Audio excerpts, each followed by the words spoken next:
So how are we looking set up for the trading day, Mimi?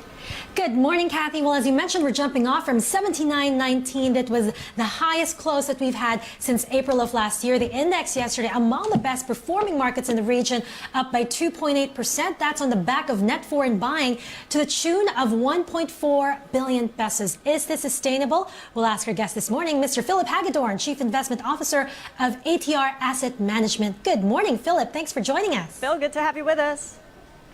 Good morning. Happy New Year, Mimi and Kathy. Happy New Year. And Phillip, it seems like investors have been very happy the past days. We have been rallying, charging up over 4.5% in just 5 days. How sustainable is the index at the 7,900 level, or are you seeing some pullback soon? And why? Well, it's been a pretty aggressive start to the year for the markets. I mean, we had an extremely challenging year last year. But we feel, there is upside to this market for the year.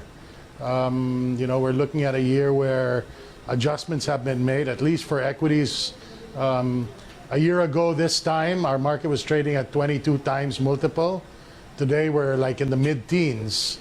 And we have a pretty aggressive forecast for earnings growth this year. It looks to be even stronger than last year in terms of an earnings growth picture. So we see upside. I don't want to see us hit our targets in the first quarter, because then we're going to be scratching our head what to do in March. But we definitely see upside for the market, more upside for the market this year. Phillip, we're going to be getting trade numbers anytime now, but I believe while it's we're waiting, just in. okay. Maybe. I've got the numbers here. The Philippines trade deficit has widened again in November 2018. Exports falling and imports growing. The latest data showing the trade gap hit $3.9 billion. That's about 600 million more than 2017's figure. This becomes the eighth straight month that the gap has stayed above $3 billion. The PSA is telling us exports fell for the first time in 6 months because of the declines in sales of 4 of the country's top 10 export items. But the imports, on the other hand, grew 6.8%. Phil, a very quick reaction for you on the trade data. What do you make of that? Yeah, I mean, I think we expected this. And that is going to be the challenge this year. The challenge this year is going to be for our financial managers to try to manage this imbalance that we have. As your previous guest said, I mean, imports have been very strong into the Philippines, and we expect them to continue, especially with the Build program. So these trade numbers are important. I think our biggest risk factor for this year is the current account and the deficit widening. We expect it to widen. And as it widens, maybe that's reason for the market to pause. But we feel there is room for the current account deficit to widen, but we need to put it in check, and so that's going to be the challenge this year. If inflation was a challenge last year, it's going to be managing this current account deficit this year. Our previous guest, ICT's Chris Gonzalez, was bullish on global trade, even amid the trade war between China and the U.S. What is your take on ICT's valuations? Yeah, it's actually one of the stocks that we think is going to contribute to this strong earnings growth number we expect. We're expecting an average for the index of about 12% earnings growth this year. But I have to say, ICT, our forecast for ICT is north of 20% earnings growth.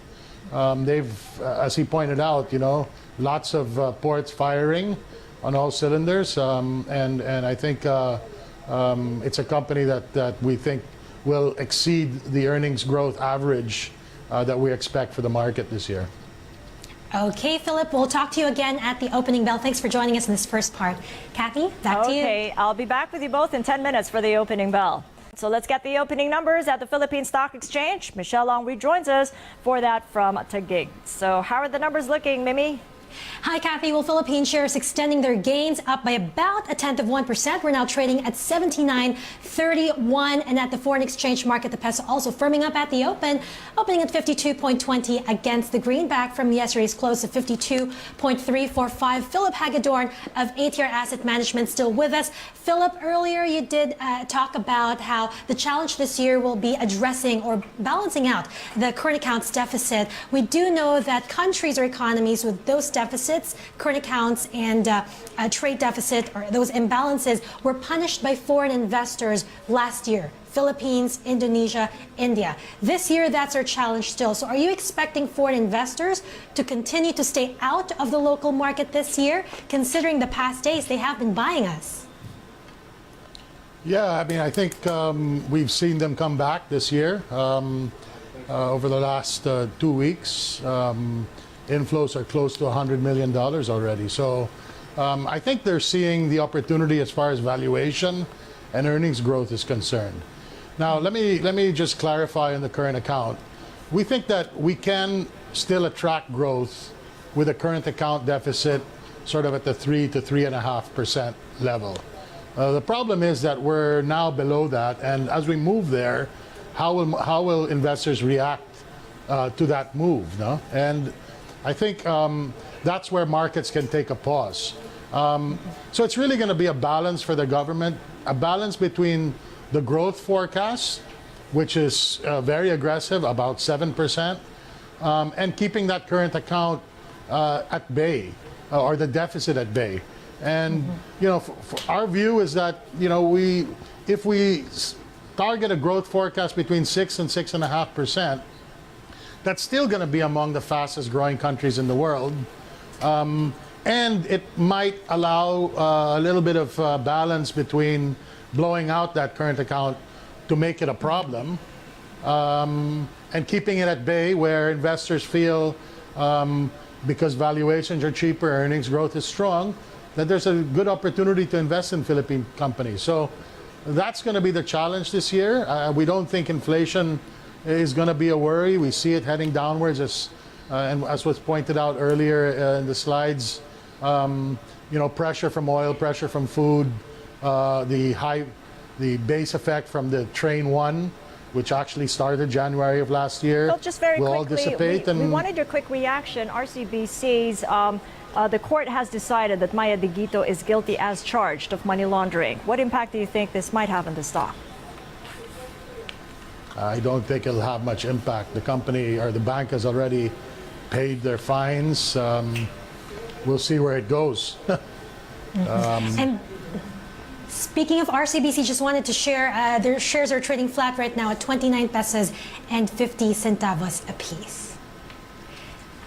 And that is it. I think that's it for our end. Kathy, back to you. All right. Thank you so much, Mimi. And thank you, Phil, for your assessment. I much appreciate it.